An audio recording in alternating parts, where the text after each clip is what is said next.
Alrighty there. This is, I'm not actually sure what my name is on this channel. I have a whole bunch of online names, but I guess retrograde entropy is very hard to say, so I'm not going to say that. And I don't know. I'm just going to say, hey, it's me. There we go. Let's watch the damn video. So day one. I'm not sure if this is day 0, but day 1, but it's technically the first day off after work. So work finished yesterday, and now I am free, basically. So there we go. And I actually feel really, really good today. Like a lot better than I was expecting to feel today, because the main thing I wanted to talk about today is stress. So if I had to, basically for chronic fatigue, if I had to put 3 different things that are the main, I'm not going to say causes of chronic fatigue, because that's a whole other mess, but the main 3 things that exacerbate chronic fatigue, that make it worse, I would say first is your activity. So actually going out doing things that you shouldn't be doing, like going hiking or going skiing, or even just working 12-hour days when you shouldn't be, even if you're not physically doing anything, just sitting in a computer, still activity. So we'll say activity is probably the, these are not ranked, but this is the first thing. The second thing is diet, 100% diet. That will screw you over. Not sure if that's for everybody who suffers from chronic fatigue, but definitely for me. And the third thing, and this kind of falls under activity, but it's kind of its own thing as well, is stress. Absolutely 100% stress. And the interesting thing about stress is I'm not sure that it's the biggest impact out of the 3, but it's definitely one of the hardest out of the 3 to get a handle on, because activity, you just cut down. Diet, you just get a naturopath or a dietitian or somebody, and you just start ticking off boxes. And as long as you can stick to a plan and stay away from the bad things, then you're usually fine. So it's pretty logical. Stress is a mind F.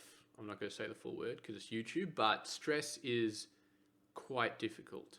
And this is actually what screwed me over recently. So just to give you a bit of background, let's think about this. So I put in my notice for work to take 6 months off about a year ago. So the end of 2018, I was getting to the point where I was like, yeah, 6 months off would be really good. So I put that in ages ago because I wanted to give my boss plenty of time. So the first 6 months of 2019 was going to be, work as normal, do 4 days, because at that point I couldn't do 5 days, and then do 4 days. Now the difficulty was that we had a major deployment, like one of the biggest deployments we've done in years, in October. So me taking time off July, August, September, not great for the project. So my manager asked me to do July and August, and at that time I'd been doing pretty good. Like I had 4 days a week, and I'd been doing a lot of stuff at home to sort of slowly improve my chronic fatigue situation. So I was a lot better by July 2019 compared to the start of the year. I had been focusing on it. I had a good idea of what to do, and my plans are actually working. So I had improved quite a bit at that point. So I thought, oh yeah, I could just sort of maintain it, not get better, not get worse. I was waiting for my time off to get better. That was going to be boom, fix everything time. But I wasn't getting better at that point. I was in a pretty good spot around July. So I said, yeah, sure, I can do July, August, because help out the team, maintain, good relationship with my manager, make myself useful to the project. Because the thing is, look, you got chronic fatigue, you got Asperger's, you're not going to be the best employee in the project. It's just not going to happen. You can't work as hard as everybody else. It sucks, but you got to, and being an employee, if you want to keep your job long term, like I do, you got to demonstrate that you have value to the company. It kind of sounds a bit but whatever. You got to demonstrate you have value, because if the shit hits the fan, then a couple of people have to get kicked off the project. Never happened so far, but it could happen.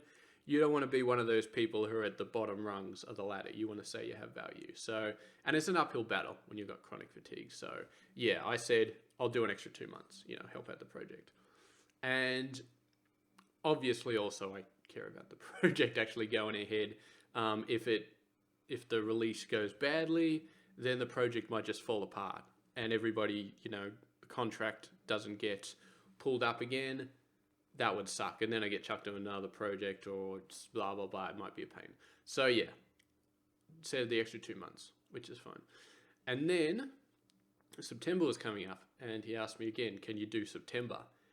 And I was of the same opinion. I said, yeah, I'll do an extra month. It's maintaining. I'm just maintaining my chronic fatigue at this point. It's fine. Another month.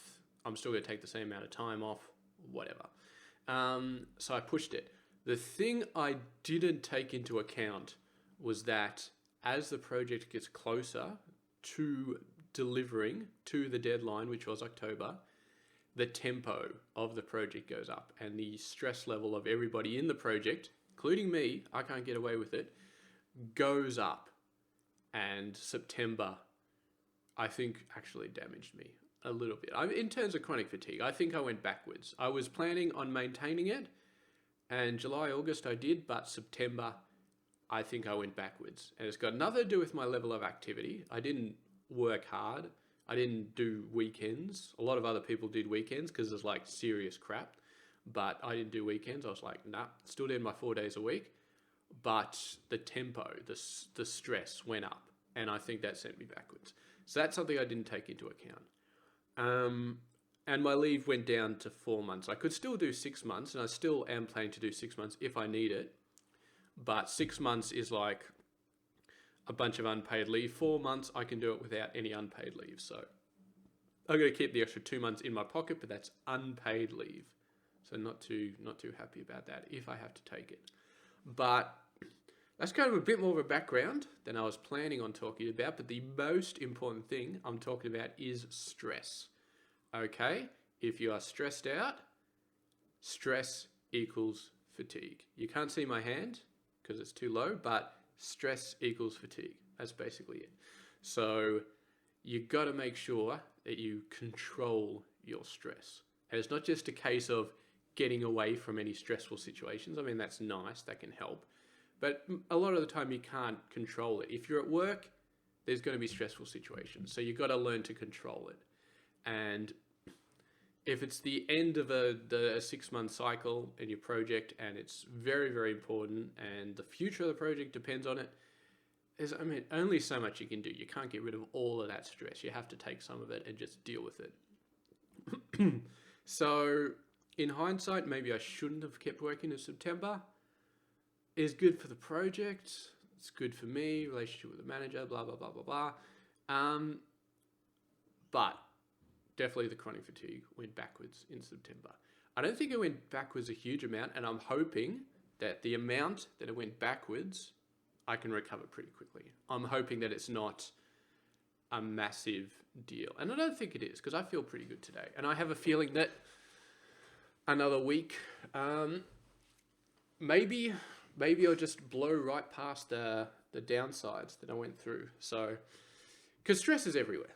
Okay, it's absolutely everywhere. I mean, I was stressed going to work, and work last couple of weeks was a nightmare, quite badly. Lots of stress flying around, lots of high tempo, and at that point, I just literally didn't give a shit. Like, I love my project.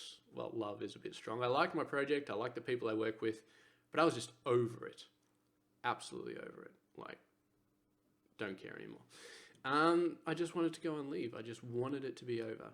And yeah, so yesterday, last day was a mess, absolutely a mess. Because it's like half a week before the final deployment where we actually upgrade. So that's massive. So everybody's running around crazy. And I was just like sitting at my desk, oh, I want to go home, I want to go home, I want to go home. And it's not fun. So anyway, that's over with. This morning, I felt really good.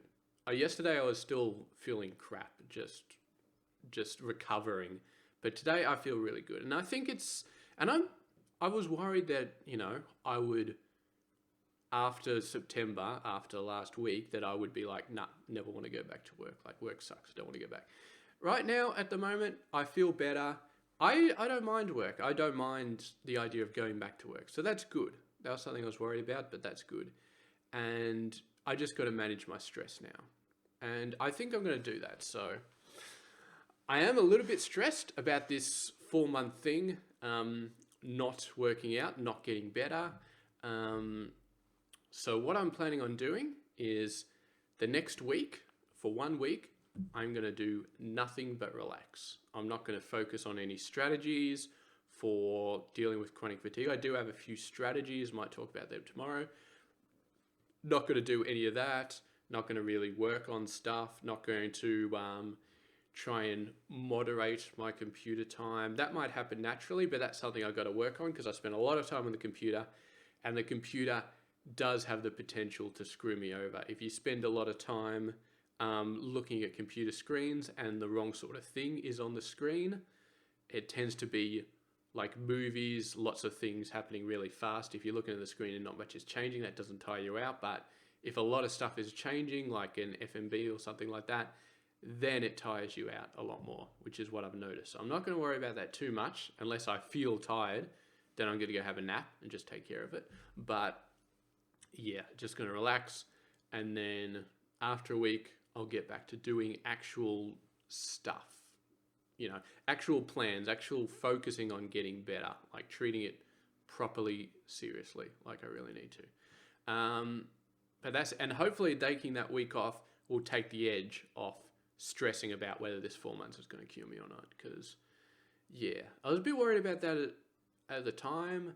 So I need to relax, need to take a step back, and then I'll just focus on it. And this week will be basically just not really doing anything, just relaxing. I've got side projects as well I'm planning on doing during my break. I'm not even going to focus on them. I'm just going to do whatever the hell I want. And if I feel like doing side projects or something that'll help me, then I'll do it, but I won't focus on it. So anyway, that is day one.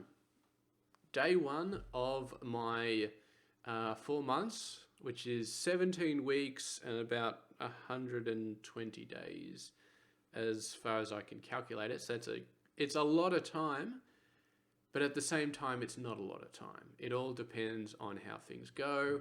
And absolutely, I am going to pull the trigger on the extra 2 months if I need it. It'll suck because I got a mortgage and losing 2 months pay, not great, but if I need to, I will. And yeah, I'm going to leave it there. So the important takeaway is stress, not good. And I'll talk about dealing with stress, how to deal with stress, maybe at a later point. But the point is right now, just stay away from it if you can. If you can't, there are ways to deal with it, but we'll talk about that later. Anyway, I'm trying to keep these videos at like 2 gig. This one's just gone over 2 gig. We'll see how it goes. I might have to just upload longer videos, but my upload speed is really crap. It's like 1 megabit. So yeah, and these are daily, so got to deal with that. But anyway, thank you very much for watching, and I will catch you guys tomorrow.